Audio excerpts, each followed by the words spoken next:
Salut à tous et bienvenue sur notre chaîne. Aujourd'hui, on part pour une aventure mystique au cœur de Madagascar, à la découverte d'une des légendes les plus fascinantes de la Grande Île, celle du lac sacré d'Antananarivo et de ses crocodiles.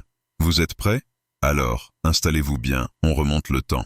Imaginez un village prospère, niché dans le nord de Madagascar. La vie y est paisible, jusqu'au jour où un vieil homme, épuisé et assoiffé par un long voyage, arrive aux portes du village. Il frappe à la première hutte, puis à la deuxième, implorant juste une gorgée d'eau pour étancher sa soif. Mais, étrangement, personne ne lui ouvre. Les villageois, méfiants ou simplement indifférents, l'ignorent et lui refusent cette simple faveur. Alors qu'il perd espoir, une vieille femme, habitant à l'écart du village, le voit. Prise de pitié, elle l'invite chez elle, lui offre de l'eau fraîche et tout ce qu'elle a pour qu'il reprenne des forces. Le voyageur la remercie chaleureusement.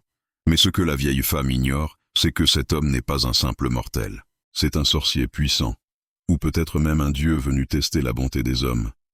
Touché par la générosité de cette femme et outré par l'égoïsme des autres, il décide de donner une leçon inoubliable au village. Avant de partir, il se tourne vers sa bienfaitrice et lui dit « Cette nuit, quoi que tu entendes, ne te retourne pas. Fuis sur la colline la plus proche et attends le lever du soleil. » Intriguée mais obéissante, la vieille femme fait ce qu'il lui a dit. Au cœur de la nuit, un bruit assourdissant se fait entendre. Des trombes d'eau s'abattent sur le village, un véritable déluge. Malgré le chaos derrière elle, elle se souvient de l'avertissement et continue son chemin sans un regard en arrière. Au petit matin, le spectacle est saisissant. Là où se trouvait le village, il n'y a plus qu'un immense lac aux eaux calmes et profondes. Le village a été entièrement submergé. Et les habitants? La malédiction du voyageur les a transformés en crocodiles. C'est ainsi que serait né le lac sacré d'Antananarivo, un lieu chargé de mystère et de respect, car les crocodiles qui peuplent ces eaux ne sont pas vus comme de simples animaux. Pour les locaux, ce sont les âmes des ancêtres, les anciens villageois punis pour leur manque d'hospitalité. Le lac est donc devenu un lieu de culte. Cette transformation a donné naissance à de nombreuses traditions. Les crocodiles sont sacrés, vénérés. Il est impensable de leur faire du mal. Au contraire, on leur fait des offrandes pour apaiser les esprits et demander leur protection. Régulièrement, des cérémonies sont organisées. On sacrifie des zébus dont la viande est jetée aux crocodiles, dans un rituel impressionnant qui connecte le monde des vivants à celui des esprits. Ces rites servent à demander la fertilité, une bonne récolte, la santé pour la communauté. Le lac lui-même est soumis à des règles très strictes, des fadis comme on dit à Madagascar. Ces tabous sont essentiels pour ne pas offenser les ancêtres. Il est par exemple formellement interdit de s'y baigner, de pêcher, ou même de pointer le lac du doigt. On ne doit pas non plus y porter de vêtements rouges ou parler de manière irrespectueuse à proximité. Transgresser un fadi pourrait attirer le malheur sur soi ou sur toute la communauté. Ce qui est fascinant avec cette légende, c'est qu'elle n'est pas figée. Comme beaucoup de récits oraux, elle évolue et possède plusieurs variantes. Dans certaines versions, le voyageur n'est pas un sorcier, mais un envoyé des dieux.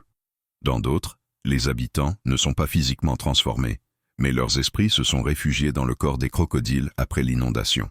Parfois, la vieille femme n'est pas la seule sauvée. Sa famille l'est aussi, récompensée pour sa vertu. Mais au-delà de ces différences, le message central reste le même. Cette légende est une magnifique allégorie sur l'importance de l'hospitalité, de la générosité et du respect envers les autres, surtout les étrangers et les plus vulnérables. Elle rappelle que chaque acte, bon ou mauvais, a des conséquences. C'est une leçon de vie intemporelle, transmise de génération en génération. Aujourd'hui encore, le lac d'Antananarivo, aussi appelé lac d'Anivorano, est un lieu de pèlerinage. Les visiteurs peuvent y observer les crocodiles, considérés comme les gardiens du lac et de la mémoire du village englouti. C'est un endroit où le mythe et la réalité se confondent, où la nature est imprégnée de spiritualité. Visiter ce lieu, c'est bien plus qu'une simple excursion touristique. C'est une immersion dans la culture malgache, une rencontre avec l'âme d'un peuple et ses croyances profondes. Cette histoire nous montre à quel point les légendes sont vivantes. Elles ne sont pas de simples contes pour enfants, mais des piliers de l'identité culturelle qui façonnent le rapport des hommes à leur environnement et à leur histoire. La malédiction du lac sacré est un parfait exemple de la richesse et de la profondeur des traditions orales africaines. Voilà pour ce voyage au cœur des mythes malgaches. J'espère que cette histoire vous a captivé autant que moi. Elle nous rappelle que derrière chaque paysage, il y a souvent une histoire, une âme, une légende à découvrir. Si vous avez aimé cette vidéo, n'hésitez pas à laisser un pouce bleu, ça nous aide énormément. Dites-nous en commentaire si vous connaissiez cette légende ou si vous en connaissez d'autres que vous aimeriez qu'on raconte. Et surtout, abonnez-vous et activez la cloche pour ne rien manquer de nos prochaines explorations. Merci de nous avoir suivis et à très bientôt pour de nouvelles aventures.